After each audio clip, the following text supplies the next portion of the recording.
I'm Chloe. After graduating from college, I worked as an office employee. In my student years, I went to an all-girls high school and didn't have much opportunity to interact with guys. The only relationship I had was with Mason, whom I met through a friend. Mason worked for a major corporation. He was incredibly good-looking, like a celebrity, and had great style. I was head over heels for him. Then came a day when I knew I absolutely wanted to marry Mason. While waiting for Mason, who was late to our meeting spot, I received a call. Following the voice on the other end, I turned around to find Mason standing there with a big bouquet of roses. "Will you marry me?" I thought I was dreaming when Mason, smiling, offered me those words along with the bouquet of roses. I immediately said yes, and we embraced, public setting or not. I was thrilled by Mason's proposal, which felt like a scene from a drama.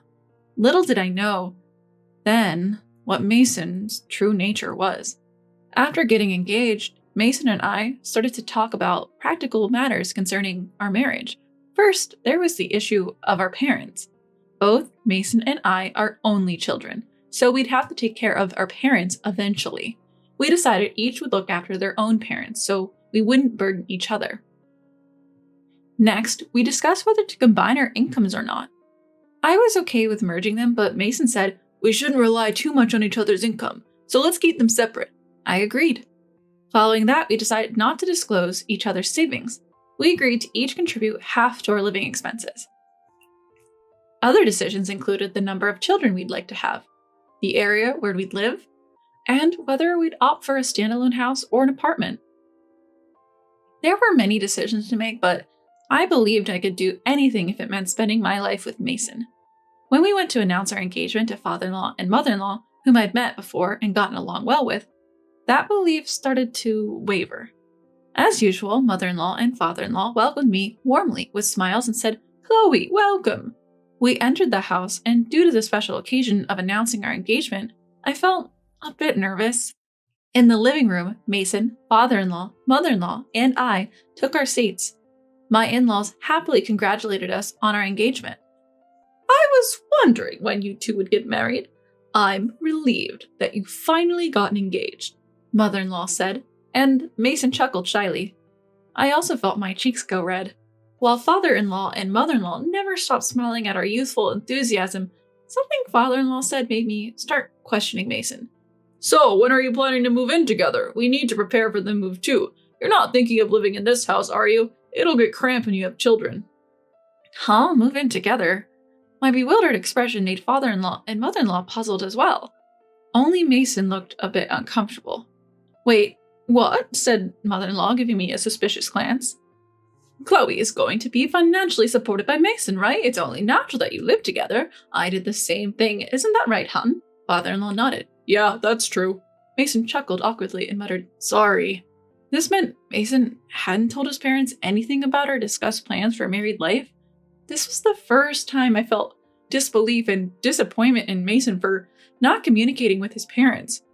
The man I deeply loved and saw as a prince suddenly seemed unreliable. But I've heard that's what marriage is like. I suppose there are sides of Mason that only become visible after engagement. I started to explain to father-in-law and mother-in-law, convincing myself that this was all part of it. I don't plan on relying financially on Mason. I'm not quitting my job. And we've decided to individually take care of our own parents. "Hold on, Chloe. You should reconsider. Sure, women are advancing in society, but Mason has a good salary. It would benefit the household. Isn't it heartless to care for your parents separately?" We're both only children, and our parents are roughly the same age. We decided it'd be better to each care for our own parents, especially if they fall ill at the same time. Father-in-law and mother-in-law had complicated looks on their face, but I continued to explain with unwavering conviction. I didn't want to ruin my relationship with them, but I also wanted to live the married life Mason and I had agreed upon. I don't know Mason's income or savings, but considering where he works, I know he earns a decent wage. However, quitting my job isn't an option for me. "Do you have such an important job, Chloe?" I hesitated a bit, then nodded. "Yes, actually, my dad runs a company that I'm supposed to take over in a few years." Father-in-law and mother-in-law were shocked. I was further disappointed in Mason for not informing them, as he knew about this. So do you have a higher income then? Because my parents own property, I own a few apartments in my name, so yes, I believe my income is higher than Mason's. I've been receiving a substantial income since 9th grade, thanks to the properties my dad transferred to me. I don't spend much, so I have more savings than Mason too. I had heard that men are intimidated by high-earning women, so I was actually relieved when we decided not to disclose our incomes. Mason knew I was studying hard to become a future CEO, but he was also shocked to find out about the apartments. After that, the conversation turned to how many apartments I owned, how much I earn, and how much I've saved. Even Mason joining in despite our prior agreement to keep those details private. That day, I somehow dodged a barrage of questions, not revealing my income or savings, and made it home. But Mason changed after that. He became increasingly interested in my finances. When we talked, the subject of money came up, and if we went on a shopping date, he'd ask for expensive brands. I would refuse, saying, "We agreed to keep our finances separate. If you want it, buy it with your own money." Doing so would put Mason in a visibly bad mood, and the atmosphere would sour. The real shock came when Mason stayed over at my house. When I came out of the bathroom, I found him rummaging through my desk drawers. "What are you doing?" I asked. "Just seeing if you have a bank book or something," he replied with a guilty expression like a child caught in mischief. At that moment, the idea of breaking off the engagement crossed my mind. Mason was no longer the Prince Charming he once was. He changed his attitude as soon as he learned about my income and savings, and it deeply hurt me. But Mason was my first love. I couldn't forget his romantic proposal with the big bouquet of roses, nor could I completely abandon my feelings for him. Should I leave him, though I still loved him? As I was mulling over these conflicting emotions, an incident occurred. That day, I was distracted by a headache at work. Sleep deprivation from worrying about Mason was probably the cause. I felt I couldn't let personal issues affect my work if I was to become a boss one day. I must have looked unwell because a coworker noticed. Since it wasn't a busy period and the staff had some bandwidth, I decided to leave early. As I reached my front door, I felt ashamed of not being able to manage even my health and noticed something odd. The door was already unlocked. For a moment, I wondered if I had forgotten to lock it, but that had never happened before. I was fully aware of the risks of living alone as a woman and was cautious. So who unlocked the door? Despite my unease, I opened the door. Only then did I think of the possibility of an intruder inside. Panicked, I grabbed an umbrella from the stand as a makeshift weapon. I was so flustered that I didn't notice until I heard a noise from deeper inside. A gasp escaped from my lips. Someone was still inside. I couldn't handle this on my own. "I have to call the police," I muttered in a shaky voice, reaching for my phone. Just then, someone sprang out from the hallway. "No!" I screamed, bending down out of fear. Wait, a familiar voice yelled out. "Huh?" As I slowly lift my head, I see Mason standing there, wearing a knit cap, a mask, and gloves. Mason looked like an intruder. Actually, he is an intruder, because I never gave him a spare key. Why? "I wanted to know how much money you make, Chloe, so I snuck into your place." "Without permission? How?" My voice trembles with fear as I ask, and Mason pulls a key out of his pocket. "A spare key. I made it without asking you when you stayed over at my place." The tears that fell were a mix of relief from mortal danger and boiling rage. I had never been this angry in my life. I pushed away Mason's hand, which was rubbing my back in an attempt to calm me, and screamed, "Are you kidding me?" in a voice so full of anger, I doubted it was my own.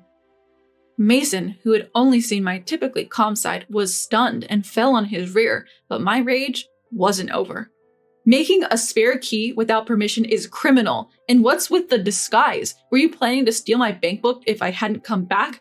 "No, I just wanted to check." "Check what? We agreed to keep our finances separate after marriage. I know you changed your attitude the moment you found out I have some money." I throw my umbrella at Mason, who staggers back, letting out a pathetic "whoa." Why did I ever think someone so pathetic, sneaky, and money-minded was Prince Charming? My dream, which had been so joyously accepted, along with a bouquet of roses, had come to an end. I grab Mason's belongings left in the room and throw them outside, pulling Mason out by the arm. Ignoring Mason's plea to wait, I yell, "Get out! The engagement is off, and I never want to see you again. Wait, Chloe, I truly love you. No need for your love anymore. Goodbye." I slam the door shut. My love for Mason completely chilled. Everything goes surprisingly smooth as I check that my bank book is intact, explain the situation to my parents, and call my future in-laws. My future mother-in-law pleads, "Please don't sue Mason." I had no intention of doing so I coldly reply, "Cutting off ties is enough for me." My parents are furious at Mason's actions, and the engagement is swiftly called off. My dad was angrier at Mason than anyone else. Knowing Mason's boss personally, my dad spilled the beans, saying, "Your employee did this to my daughter." Mason's company was lesser in standing compared to my dad's. Panicked, Mason's boss transferred him to a remote location and demoted him. And so, my first love came to an end. I learned the hard way that love is over the moment money gets involved. Later, Mason marries Lily, a successful CEO. Mason was handsome, and Lily, who was rumored to like good-looking men, must have been charmed. Mason had quit his job and was living a life full of golf, horse racing, and casinos. But Lily, just a few months into their marriage, had enough of Mason's lack of work ethic. She kicked him out, handing him $1,000 and divorce papers. "You lose yourself with this money," she said, as Lily, who didn't know I was Mason's ex, later told me. I totally get where Lily was coming from. Mason was the kind of guy you'd want to kick to the curb. After that whole ordeal with Mason, I dove into my work. Friends at the time say there was an intensity to me, working with the resolve to make my job my lifelong partner. But there was a man who found that intensity appealing. He kept pursuing me, and though I initially resisted, I eventually felt drawn to him. Now, we're married, and we've been blessed with 3 children. Taking over for my dad, I've become the company president. My husband has taken all the household duties as a stay-at-home dad. Once the kids are grown, my husband wants to contribute to my company, and that's why he's my ideal Prince Charming. As for Mason, after Lily left him, he even tapped into his parents' money. He's been cut off by his family, and nobody knows where he is now. Looking back, he was a prime example of how greed can ruin a life.